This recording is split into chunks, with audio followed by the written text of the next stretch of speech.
These days, we are all too familiar with fear. Besides the fears that this pandemic stirs in us, I have heard many people express fear about the upcoming election.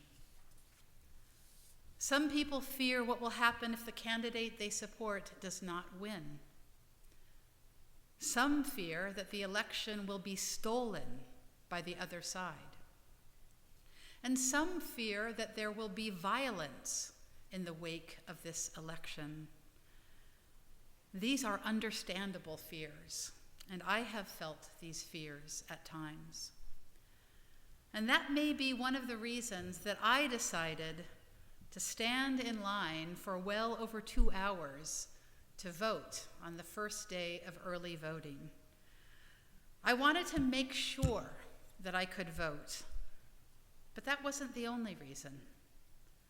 I wanted to also be around others in my community who also felt the importance of this election. I thought they would be in line too on that first day of voting. Instead of dwelling on my fears and letting them carry me away, I wanted to do something in response, and I'm really glad that I did. Because while I was standing in line to vote in Peekskill, I overheard the young woman behind me tell her friend that she was a college student and had returned home from campus to make sure that she could vote. I saw elderly people in front of me, some with canes, one with a walker, doing what they needed to do. I heard a driver going by roll down his window and yell, "Power to the people!" and pump his fist in the air. And I watched a young man wearing a red "Make America Great Again" hat entertain his toddler during those 2 hours in line. And as I watched him, I thought, what a nice dad he is. When the woman in front of me asked if she could leave her place to go and greet her friend elsewhere in the line, that gave us opening for a conversation about the importance of voting, the importance of exercising a right for which people have given their lives.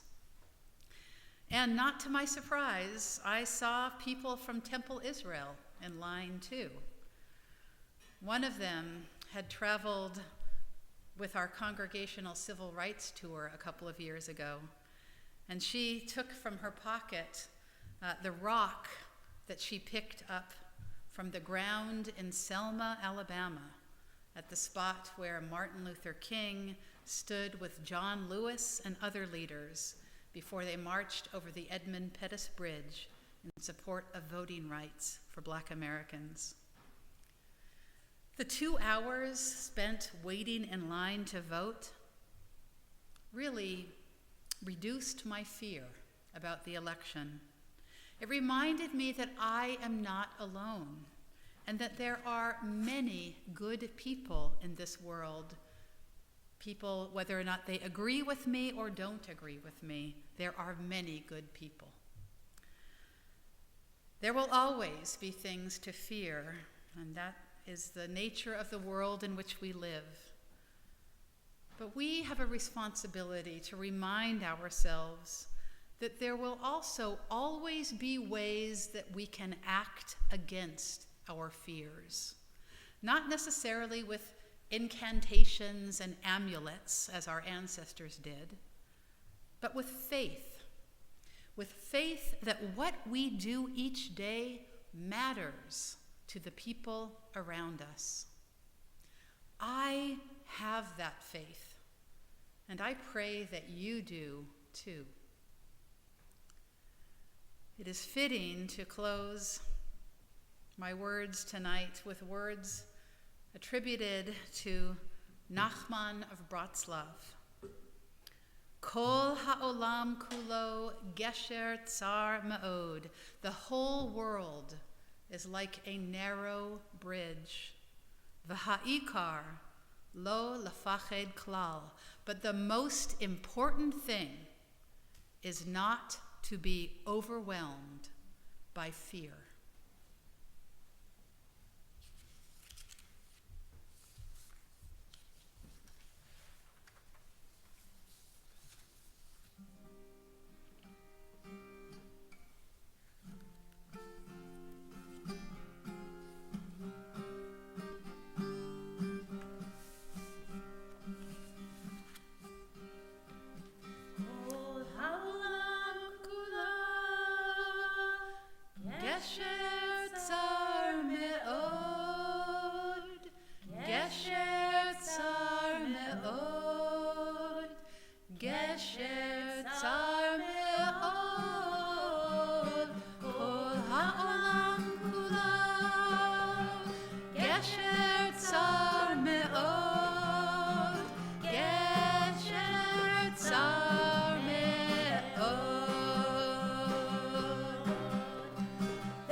Now I wish to offer a prayer for our country.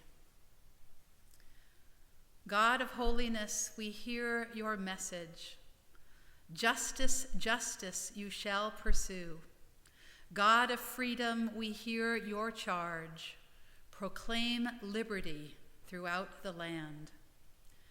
Inspire us through your teachings and commandments to love and uphold our precious democracy.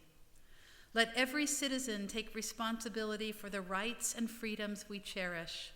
Let each of us be an advocate for justice, an activist for liberty, a defender of dignity. And let us champion the values that will make our nation a haven for the persecuted, a beacon of hope among the nations. May our actions reflect compassion for all people within our borders and abroad. May our leaders and officials embody the vision of our founders to form a more perfect union, establish justice, ensure domestic tranquility, provide for the common defense, promote the general welfare, and secure the blessings of liberty to ourselves and our posterity. We pray for courage and conscience as we aim to support our country's highest values and aspirations, the hard-won rights that define us as a people, the responsibilities that they entail. We pray for all who serve our country with selfless devotion, in peace and in war, from the fields of battle to clinics and classrooms, from government to the grassroots, all those whose noble deeds and sacrifice benefit our nation and our world. We are grateful for the rights of life, liberty, and the pursuit of happiness that our founders ascribed to you, our Creator. We pray for their wisdom and moral strength, that we may be guardians of these rights for ourselves and for the sake of all people, now and forever.